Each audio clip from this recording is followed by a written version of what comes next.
आज के इस अध्याय में हम भारत पर अरबी आक्रमण का अध्ययन करेंगे। इसकी मोहम्मद साहब, उसके बाद में चालू होता है ये सब कुछ, ये हो जाता है। और फिर आगे 637 ईस्वी के अंदर आगे इसके बाद में आगे हम चलते हैं सीरिया के बाद में, तो यहाँ इराक पड़ता है। तो इराक का भी पतन हो जाता है, यानी इराक भी है वो आत्मसमर्पण फिर इसके बाद में कर देता है, ठीक है। और यहाँ पर एक युद्ध आ जाता है, पश्चिमी युद्ध आ जाता है केशेडिया का, ठीक है। सबसे पहले सीरिया है, फिर इराक आत्मसमर्पण कर देता है और केशेडिया का युद्ध हो जाता है। और फिर इसके बाद में आगे वाला क्या है, ईरानी साम्राज्य है। 637 से लेकर 42 तक ईरानी साम्राज्य को ये पूरे को अपने हिस्से में ले लेते हैं। और फिर इससे आगे 642 से लेकर 650 ईस्वी तक ये पूरे मध्य एशिया को जीत लेते हैं,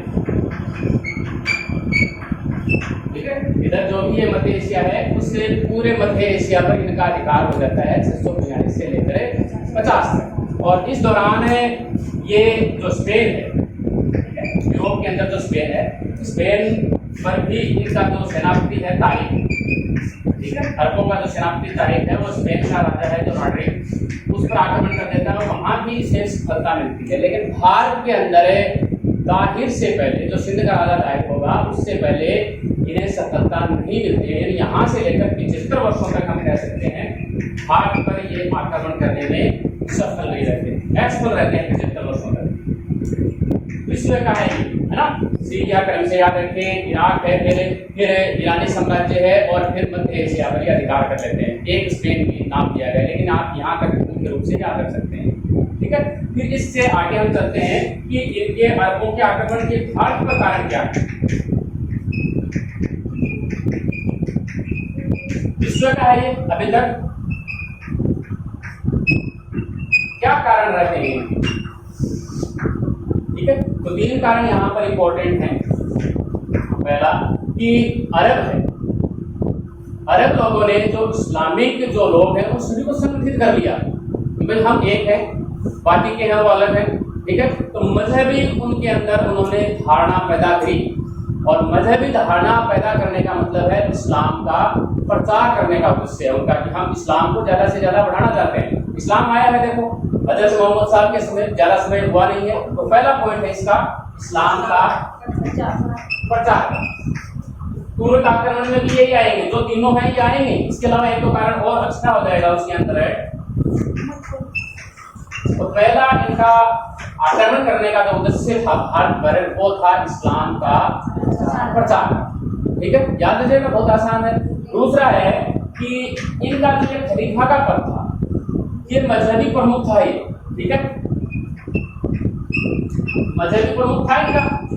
इस प्रकार जो चर्च होते हैं उसके अंदर जो पोप होता है, जो वेटिकन सिटी में बैठता है, पहले वो रोम में बैठता था, वो प्रमुख है। पूरे ईसाई धर्म के लोगों को उनकी बातें माननी पड़ती हैं। वैसे ही इनका खलीफा होता है, ये मान लीजिए खुदा के बराबर है इनके लिए, इनका हुक्म जो भी होता है ये मना नहीं कर सकते। तो मजहबी प्रमुख है, इसके साथ में ही ये क्या हो गया, राजनीतिक प्रमुख हो गया। और राजनीतिक प्रमुख होने का मतलब क्या हो गया कि इनके अंदर भावना आएगी इसकी साम्राज्य की। तो दूसरा पॉइंट है साम्राज्य।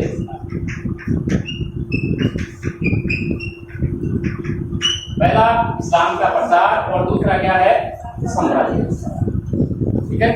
और तीसरा पॉइंट है कि इन्होंने सुन रखा था कि जो भारत है वहां पर बहुत ज्यादा धन संपदा है, क्योंकि ये देखो यहाँ है, यहाँ है, भारत यहाँ है, यहाँ से देखो इनका कारण क्या था कि जो अरब का अर्थ होता है अनुपजाऊ भूमि, यानी यहाँ की भूमि उपजाऊ नहीं थी, ठीक है। तो इनके 2 ही फिर स्रोत रह जाते हैं आएंगे।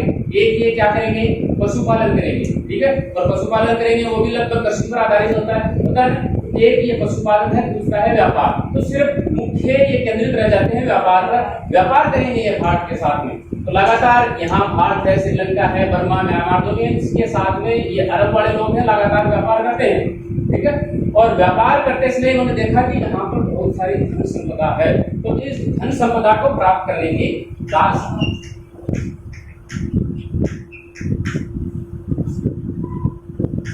तो ये 3 पॉइंट है, ये 3 पॉइंट इन्हें भारत पर आक्रमण करने के लिए प्रेरित करते हैं। पहला, इस्लाम का प्रचार या प्रसार करने का इनका उद्देश्य। दूसरा, ये अपने साम्राज्य का विस्तार करना चाहते थे।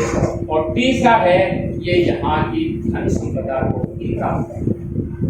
ठीक है, अब हम भारत की बात करते हैं।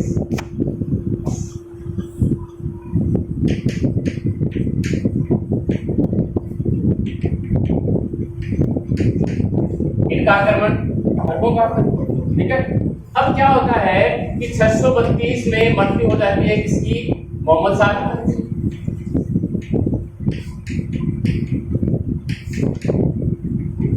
उसके बाद में उमर बनता है खलीफा। ठीक है, ये कोशिश करता है भारत पर आक्रमण करने की। इसके समय उमर के समय में भारत पर आक्रमण होता है।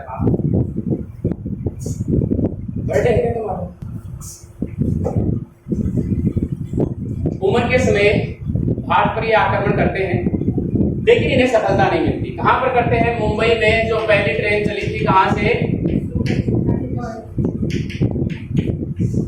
थाने पर ये आक्रमण करते हैं, लेकिन ऐसे तो किया।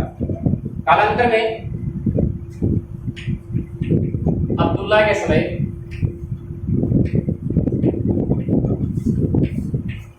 आक्रमण होता है और ये जीत लेते हैं गिरमार, सिस्तान और मकरान। ये सभी कहाँ हैं? देखो इधर हम देखते हैं,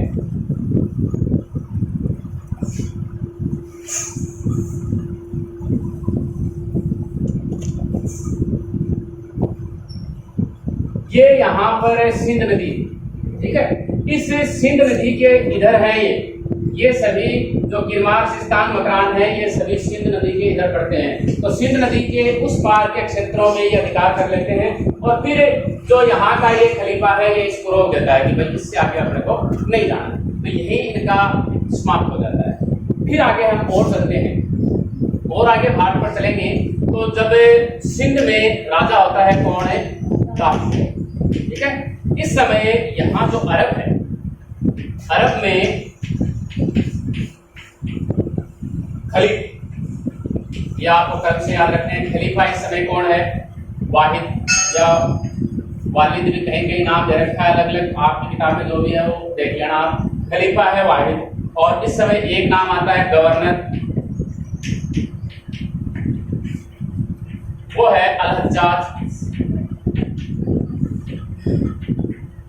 इराक का गवर्नर होता है इस समय अल-हज्जाज। देखो इसके समय जो अब्दुल्ला है, इसके समय तो इतना ही होता है। फिर खलीफा कहता है कि जी आप रुक जाओ और आगे अपने को नहीं जाना है, सिर्फ अपना मुझसे व्यापार करने का है। तो यहाँ से ये रोक देते हैं। लेकिन इसके बाद में क्या होता है कि यहाँ श्रीलंका है, आपको पता है। ठीक है, इस समय जो अल-हज्जाज है, इराक का गवर्नर है, इसको तोहफे में यहाँ का जो श्रीलंका का शासक है ये कुछ उपहार देता है। और 6, 7 या 8 हम कह सकते हैं, 8 इसके जहाज होते हैं, वो सोने से बहुत ज्यादा लदे रहते हैं, सोने के उपहार दिए जाते हैं। अब बीच में कुछ हो जाता है।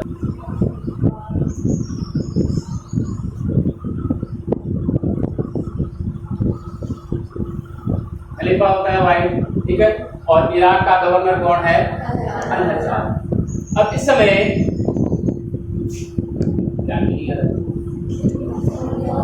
सोना हजार, हाँ क्या यानी इसने जो श्रीलंका का जो शासक है ये सोने के जहाज 6, 7, 8 है, 8 जहाज इसको उपहार में देता है अल-हज्जाज को। और ये यहाँ से जा रहे होते हैं, ठीक है, यहाँ होते हुए, और यहाँ पर जो ये सीमा है, ये इस प्रकार से जो इसकी सीमा है, ये गुजरात है। तो यहाँ पर एक बंदरगाह पड़ता है देवल। ठीक है, यहाँ पर समुद्री लुटेरे इस जहाज को लूट लेते हैं। ठीक है, ये जो जहाज आता है इस जहाज को यहाँ लूट लिया जाता है। ठीक है, और ये एरिया पड़ता है इसका सिंध के राजा दाऊद। अब अल-हज्जाज इससे कहता है कि जी आपके क्षेत्र में समुद्री डाकुओं ने हमारे जहाज लूट लिए तो आप कृपा करके उसके हर्जाने की भरपाई कीजिए। लेकिन ये जो सिंध का राजा ताहिर होता है ये कट्टर हिंदू होता है। हिंदुओं के अलावा ये किसी की नहीं सुनता। ये कहता है कि जी भारत है या इसका जो क्षेत्र है, भारत तो पूरा इसके क्षेत्र में था नहीं, इसके क्षेत्र में देखो क्या था, ऊपर अगर हम उत्तर की बात करें तो कश्मीर है, पूर्व की हम बात करें तो कन्नौज है, और अगर हम पश्चिम की बात करें तो क्या है, मकरान है। नीचे की तरफ दिया नहीं गया है इसका उल्लेख, तो कश्मीर, कन्नौज और मकरान ये जो क्षेत्र है ये इसके क्षेत्र में आता है। मकान आपको देखो अभी बताया है कहाँ है, सिंध नदी के उस पार है। कन्नौज की हम बार बार चर्चा करते हैं, उत्तर प्रदेश में कन्नौज है, कश्मीर आप जानते ही हैं। तो इस क्षेत्र में है ये, और इस क्षेत्र में ये कह रहा है कि जी ये हिंदू साम्राज्य, हिंदुओं के अलावा किसी की नहीं चलती थी, चाहे बौद्ध धर्म है, जैन धर्म है, इस्लाम धर्म वालों को चलेगी कैसे। तो ये इनकार कर देता है कि जी मेरा कोई हस्तक्षेप नहीं है, डाकू मेरी प्रजा नहीं है, अगर उन्होंने लूट लिया तो मैं हर्जाने की भरपाई नहीं करूँ। अब ये देखो इतने बड़ा इनका साम्राज्य है, यहाँ पर भी ये दे रखा है कि ये साम्राज्य है इनका, इतना बड़ा हो रहा है, तो इतना बड़ा जो साम्राज्य जिसका होगा वो चुप बैठेगा तो नहीं बैठेगा। तो इन्होंने आक्रमण करने का फैसला किया। 2 बार असफल आक्रमण करते हैं।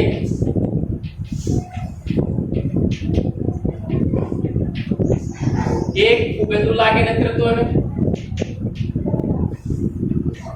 और दूसरा उदैल के नेतृत्व में। ये 2 असफल आक्रमण होते हैं। अल-हज्जाज जो है, अल-हज्जाज करवाता है, खलीफा से अनुमति लेता है वाइल से, और 2 असफल आक्रमण करवा देता है, लेकिन इन्हें सफलता नहीं मिली। फिर तीसरा जो व्यक्ति आता है कौन आएगा, मोहम्मद बिन कासिम।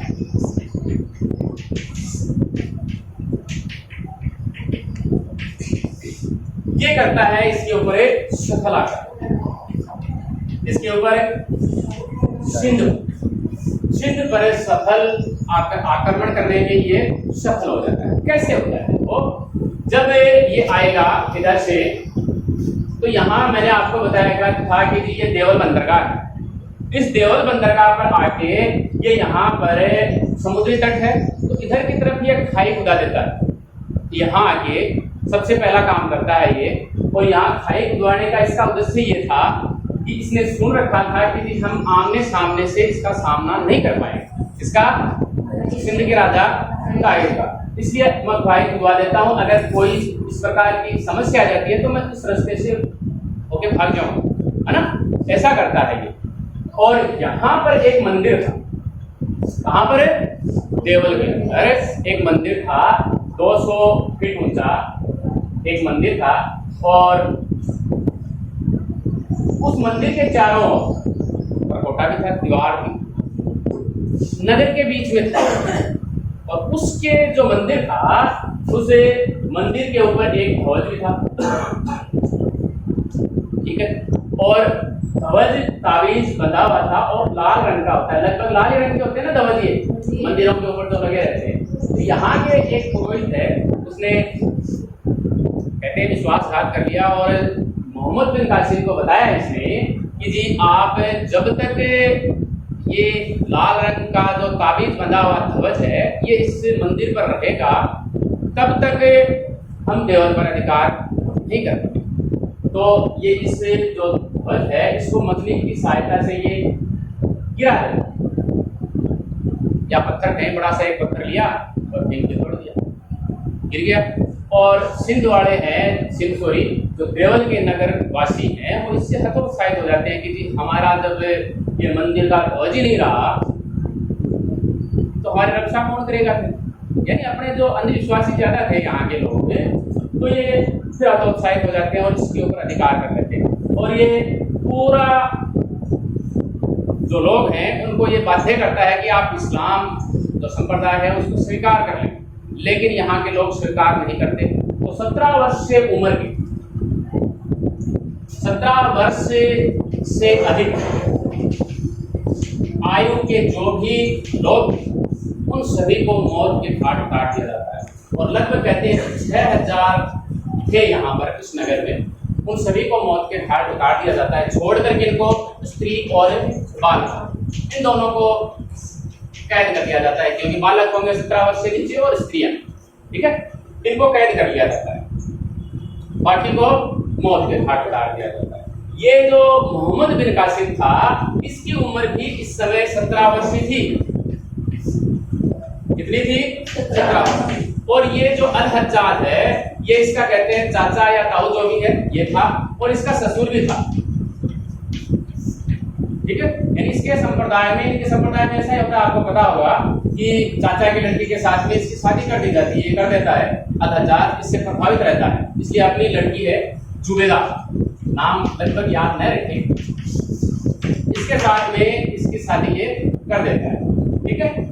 तो ये इसका इंट्रोडक्शन है किसका? मोहम्मद बिन कासिम का। तो यहाँ पर ये 6000 से अधिक लोगों को मौत के घाट उतार देता है, स्त्री और बालकों को छोड़कर। फिर हमने देखो चर्चा करी थी कि 3-4 प्रकार के कर होते हैं। देखो इसमें खैराज है, खम्स है, जजिया है और ज़कात।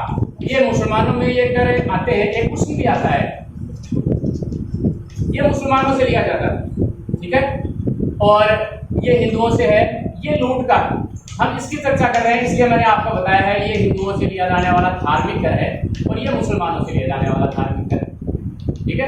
ये भूमि कर, ये लूट का माल, ठीक है। तो लूट के माल में मुख्य रूप से ये होता था कि जो 1/5 भाग है वो जो खलीफा होता था उसको भेजा जाता था, और बाकी का जो 4/5 भाग है वो सेना में वितरित कर दिया जाता था। यानी सेना भी तो उनको चलानी है।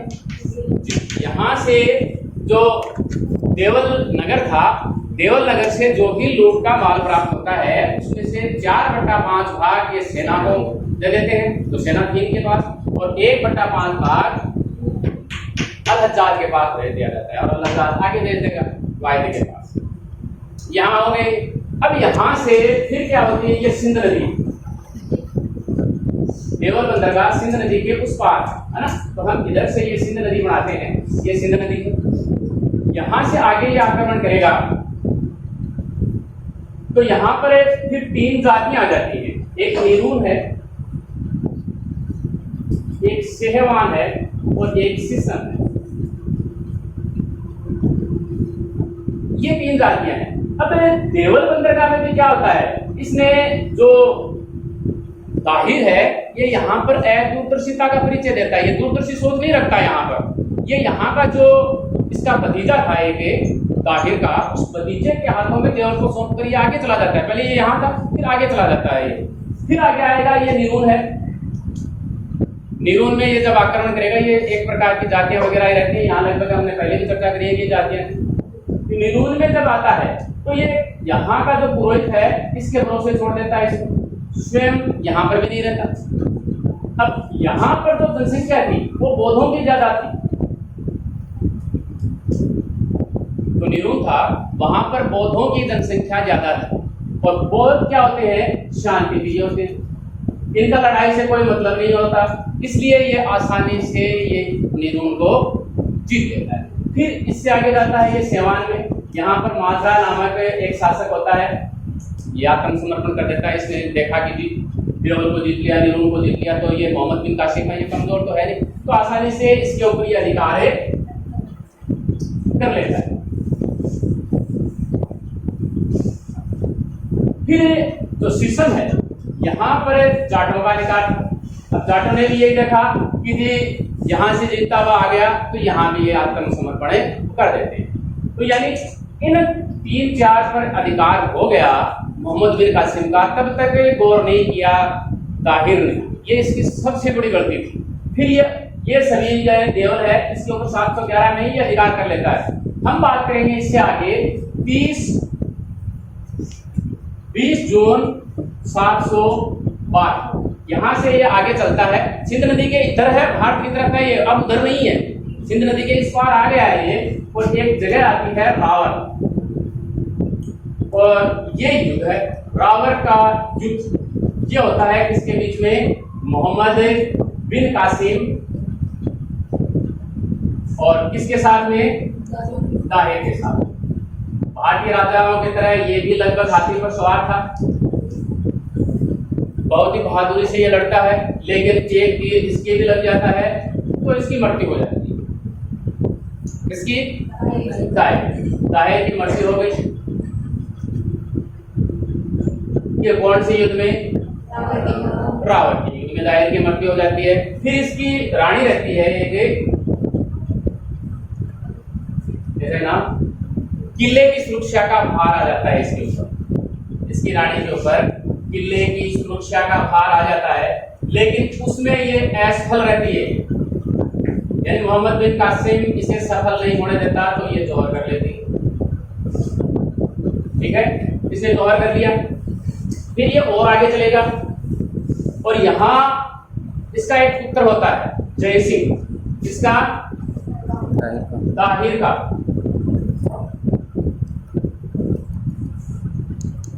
जय सिंह यहां से फिर आगे एक जगह पड़ती है ब्राह्मणाबाद।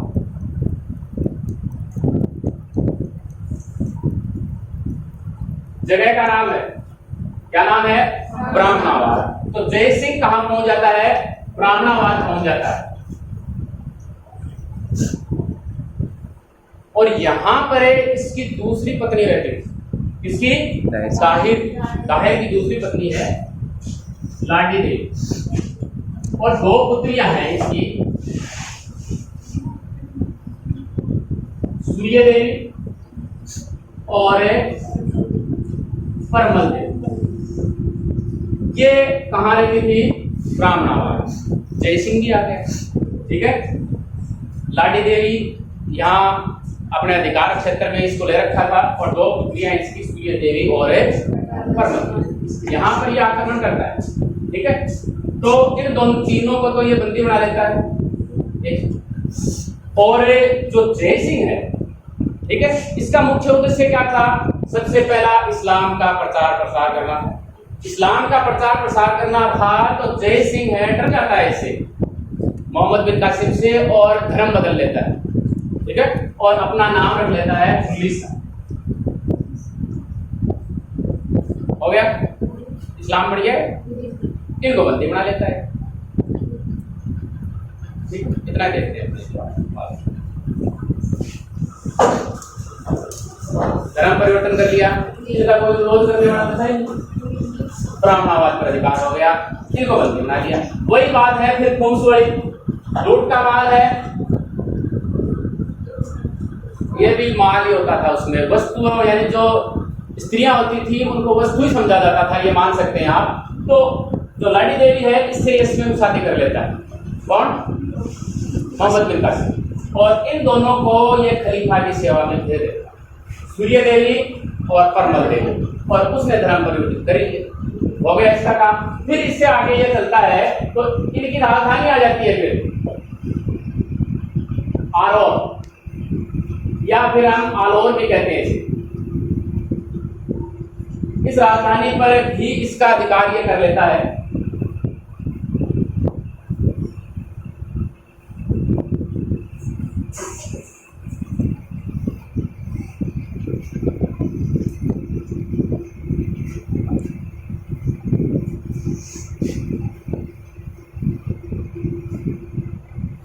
राजधानी में नहीं थे, ठीक है, और राजधानी पर इनका अधिकार हो गया। फिर इसके बाद में लास्ट इनका रहता है यहां पर मुल्तान। मुल्तान पर इनकी अरबों की अंतिम विजय, हम ये कह सकते हैं यहाँ ये अंतिम विजय प्राप्त करते हैं। कहां पर? मुल्तान। और मुल्तान में उन्होंने बहुत सारा स्वर्ण यानी सोना भी लूटा था, इसलिए इसका नाम ये बदल कर क्या कर देते हैं? स्वर्ण नगर कर देते हैं। मुल्तान पर अधिकार हो गया। अब हम बात करते हैं मोहम्मद बिन कासिम की तरफ, हम वापिस चलते हैं।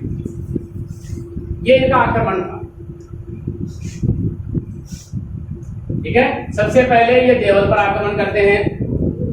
देवल के बारे में आपने देखा कि धार्मिक था, एक झंडा सा गिरा देते हैं, हतोत्साहित हो जाते हैं, अधिकार हो जाता है। फिर इससे आगे चलते हैं तो तीन ये जातियां जाती हैं, और यहाँ पर देवर में कौन था, इसका भतीजा था। और आगे चलते हैं नीरोन, यहाँ का जो पुरोहित है वो रहता है, लेकिन मुख्य जो जनसंख्या है वो बौद्धों की है, बहुत शांति प्रिय थे, इसलिए ज्यादा इनको जोर आता नहीं है, आत्मसमर्पण ये कर देते हैं। फिर सेवान पर जाते हैं, यहाँ पर शासक मानता था, ये आत्मसमर्पण कर देता है बिना लड़े। फिर जाटों ने भी देखा कि ऊपर वर्ण में कर दिया तो हम भी विरोध नहीं करते, अधिकार हो जाता है। फिर आगे रावण का युद्ध होता है, किसके साथ में, दाहिर के साथ में, और 20 जून 772 के अंदर रावण का युद्ध हो जाता है, दाहिर मर जाता है, और एक रानी है जो कि लेकर सुरक्षा का भार दिया गया था, वो जोर कर लेती है, जब असफल हो जाती है। और फिर जो जय सिंह है वो भागकर कहाँ पहुंच जाता है, ब्राह्मणाबाद, जहाँ इसकी जो दाहिर था इसकी दूसरी पत्नी रहती थी लाडी देवी, और 2 पुत्रियां थी, सूर्य देवी और परमल देवी। और फिर ये ब्राह्मणाबाद पर आक्रमण कर देता है, तो यहाँ जय सिंह है वो धर्म परिवर्तित कर लेता है, इनको ये अपने कब्जे में ले लेता है। अब हम चलते हैं मोहम्मद बिन कासिम की तरफ। मोहम्मद बिन कासिम, अब होता क्या है, देखो भाट पर अंतिम हो गई विजय। अब हमने देखा था कि जी वाहिद था यहाँ का खलीफा, खाने खलीफा। अब स्थिति बदल जाती है, वाहिद की जगह है सुलेमान खलीफा बन जाता है, ठीक है। और उस समय इराक का गवर्नर जो था वो कौन था, अल हज्जाज या हज्जाज, जो भी आपके नाम याद रहे वो रहे। इन दोनों की आपस में नहीं बनती, ठीक है। अभियान था जो मोहम्मद बिन कासिम का, वो किसका था, अल हज्जाज का। अल हज्जाज ने कहा कि जी हमारे इस प्रकार से जहाज इस प्रकार से यहाँ से आ रहे थे, तो यहाँ पर समुद्री डाकुओं ने लूट लिया। तो ये कहता है खलीफा को, तो खलीफा आक्रमण करने का दे देता है। लेकिन जैसे ही सुलेमान बनता है, पहले से बन तो थी इनकी नहीं रही थी, जैसे ही बनता है तो कहता नहीं वो अभियान को हम भाट पर और आगे नहीं जाना चाहते, जितना हमने आक्रमण कर लिया, अब आगे नहीं जाएंगे। तो मोहम्मद बिन कासिम को ये वापस से बुला लेता है और कहते हैं ये खुदा का खलीफा था, बिल्कुल खुदा तो ये माने। तो जो भी ये लूट का माल था, सूर्य देवी और एक परमल देवी, इन दोनों को ये खलीफा को सौंप देता है कि जी आपके लिए है। अब ये दोनों, यानी इनका मोहम्मद बिन कासिम है, ये खलीफा का नाम नहीं है आपकी किताब में, लेकिन ये खलीफा इस समय ये बन जाता है। तो एक तो ये है, ठीक है, यानी खलीफा को सौंपना, और ये खलीफा इनको पाना भी चाहता था। खलीफा का मुख्य उद्देश्य था इनको पाना, इन दोनों लड़कियों को, और इन लड़कियों का उद्देश्य क्या था, बदला लेना। ये चाहती थी कि जो मेरे माता है, पिता हैं, भाई हैं, बहन हैं, जिनकी मोहम्मद बिन कासिम ने हत्या कर दी है, उनका बदला लेने का उद्देश्य था किसका, इन दोनों बहनों का, ठीक है। तो इन दोनों ने आरोप लगाया किसके ऊपर, मोहम्मद बिन कासिम के ऊपर, कि जी आपके मोहम्मद बिन कासिम लगभग कह सकते हैं कि ये गुलाम है इनका, तो सुलेमान है इसका गुलाम कह सकते हैं हम एक प्रकार से, कि आपका जो ये मोहम्मद बिन कासिम है, इसने आपके लायक हमें छोड़ा नहीं, इसने कुदृष्टि डाली है हम पर। किसने कहा, किसने कहा, हाँ।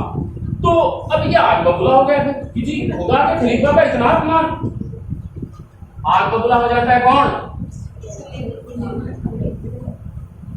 खलीफा। और ये आदेश देता है, उसी में ये आज्ञा पत्र लिखाया जाता है कि जी जहां कहीं भी मोहम्मद बिन कासिम मिले, कौन मिले, मोहम्मद बिन कासिम, जहां कहीं भी मिले उसको पकड़ो और बैल लो एक, और उसके चमड़े में जीवित ही सील दो, इसको जिंदा सील दो, इसको बैल के चमड़े में जिंदा सील दो। अब हुक्म का पालन होना है, खलीफा का आदेश है, वो कौन उल्लंघन कर सकता है, नहीं किया गया, और जीवित इसको सील दिया गया, और मार्ग में आते हुए तीसरे दिन मर जाता है। अब देखो उसके अंदर कितनी देर जिंदा रहेगा, तीसरे दिन इसकी मृत्यु हो जाती है, और फिर दरबार में पहुंचता है, ठीक है। और दरबार में पहुंचने पर ये उन दोनों बहनों को कहता है कि देखो खुदा के खलीफा का जिसने अपमान किया है, किसने, मोहम्मद बिन कासिम ने, और मैं उसको देखो कैसी सजा देता हूं। तो वो दोनों फिर मुस्कुराती, और अगर ऐसे कोई मुस्कुराता है तो वो व्यंग्य लगता है किसी को, नागवार गुजरता है, कि देखो हंसना तो मेरे को चाहिए और बोले ने हंसी नहीं तो व्यंग्य लगा। तो मतलब बोला कि इसने कभी हमें कुदृष्टि से नहीं देखा, लेकिन चूंकि इसने हमारे भाई बहन है, माता पिता है, उन सभी की हत्या करी थी, इसलिए हमने बदला लिया। तो ये हमारा बदला लेना का उद्देश्य था और हम उसमें सफल हुए। अब फिर आग बदला हो जाए और इन दोनों को कहते हैं कि जिंदा जलवा है। एक तो ये है, दूसरा कहते हैं कि इन्हें घोड़े लिए इसने और घोड़ों को बांधा, वही उनकी प्रथा है, खींचते गए उनको जब तक उनका पूरा अंग अंग विकसित नहीं हो गया उनको सजाएं देते रहे। तो मतलब कहने का उद्देश्य है ये दोनों बहनें यहाँ पर समाप्त हो जाए, लेकिन वीरता दिखाती है। इनको मरना तो था ही, पता था कि ऐसे करेंगे तो हम मर जाए। अब आगे देखो कहां से अब इनके भारत पर आक्रमण का प्रभाव क्या पड़ता है, प्रभाव देखेंगे। सिर्फ इतना ही करेंगे, हम अरब आक्रमण वाला कर लेते हैं। तो एक तो देखो ऊंट थे क्या आपने पहले ऊंट नहीं, तो भारतीय है, इनसे आपकी किताब नहीं है। ऊंट और खजूर, खजूर की खेती और ऊंट पालना भारतीयों ने सीखा, ठीक है। और इनका एक संप्रदाय होता है सूफी। सूफी संप्रदाय पर बौद्ध धर्म का प्रभाव भी हो गया, ये इनसे सीखा। और इन्होंने क्या किया, जो भारतीय प्रमुख ग्रंथ थे, एक ब्रह्मगुप्त आया था आपने, उसके है ब्रह्म सिद्धांत और खंड,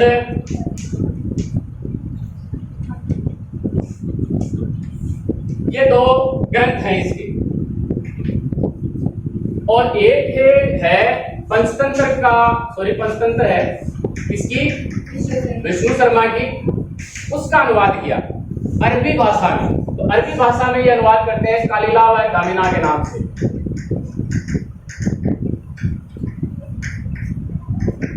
तो ये भारतीय जो ग्रंथ है साहित्य के क्षेत्र में है कि ये इनका अनुवाद करते हैं, इन्हें पसंद आ जाते हैं कि ये जो ग्रंथ है वो बहुत ही बढ़िया है। और इसके अलावा भारतीय दर्शन है ना, साहित्य है, विज्ञान है, गणित है ना, चिकित्सा है, ज्योतिष है,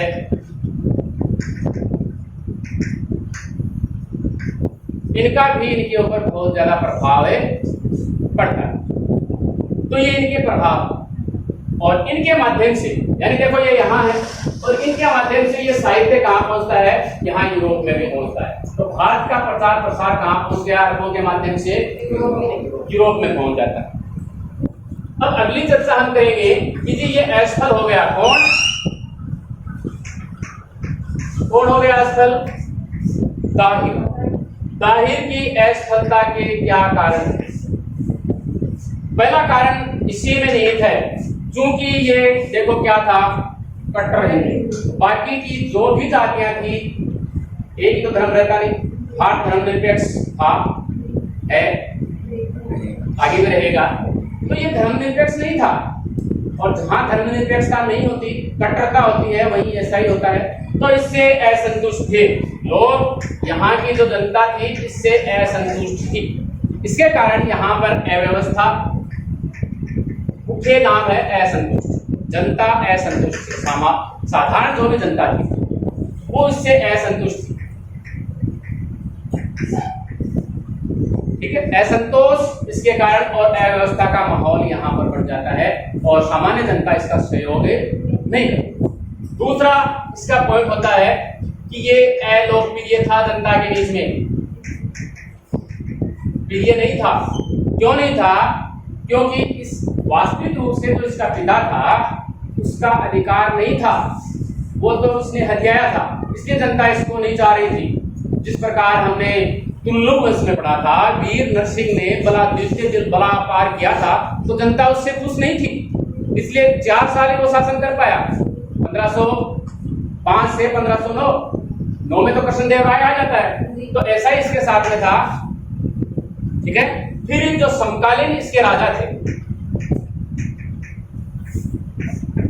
वो उन्होंने भी इसका सहयोग नहीं किया, सहयोग तालमेल उनके साथ में नहीं था और सौहार्द यानी भाईवाद भी उनके साथ में नहीं था, तो इसका भी अभाव था।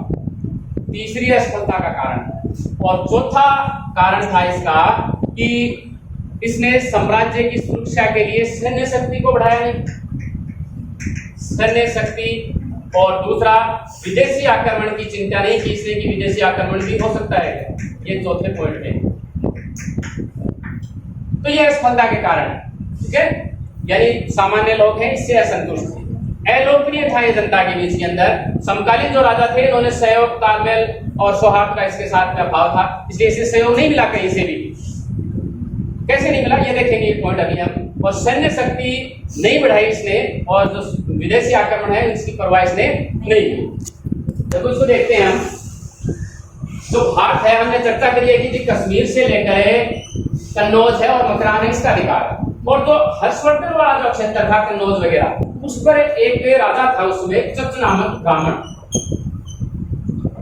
ब्राह्मण था एक, उसका अधिकार था, ठीक है। और ये इसके ऊपर अधिकार कर लेता है क्योंकि ये ताकतवर था लेकिन बुद्धिमान नहीं था, ये बुद्धिमान था लेकिन ताकतवर नहीं था। अब ताकतवर की चलेगी, इसने इसके ऊपर अधिकार कर लिया तो इसका क्षेत्र भी इसके अधिकार में हो जाता है, तो बहुत सारा बड़ा क्षेत्र हो जाता है। इसीलिए एक किताब अपन ने चर्चा करी थी कि चचनामा, है ना, अली जो अहमद है उसकी चचनामा में हमें अरबों की भारत विजय के बारे में जानकारी मिलती है। ये किताब और किताब उल बलदान,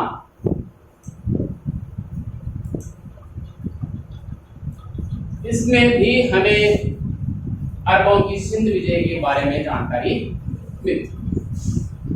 अब यहाँ ये जजिया कर भी लगाते हैं कौन, अरबवासी। कहां पर, सिर्फ जजिया कर ये लगाते हैं सिंध के अंदर। और जजिया कर क्या था, एक धार्मिक कर, ठीक है। और इसमें भी छूट थी स्त्रियों को, बालकों को, ब्राह्मणों को, अपंगों को, विकलांग जो भी हैं इनको इस कर से छूट मिलती है। या फिर आप इस्लाम धर्म कबूल कर, अगर आप जजिया कर नहीं देना चाहते तो इस्लाम धर्म कबूल कर लें। तो ये इस प्रकार से इनका उद्देश्य था, ये था भारत पर अरबों का आक्रमण। हाँ, इसमें कोई समस्या है, ठीक है। इसी के साथ भारत पर अरबी आक्रमण का हमारा ये अध्याय यहीं समाप्त होता है। धन्यवाद।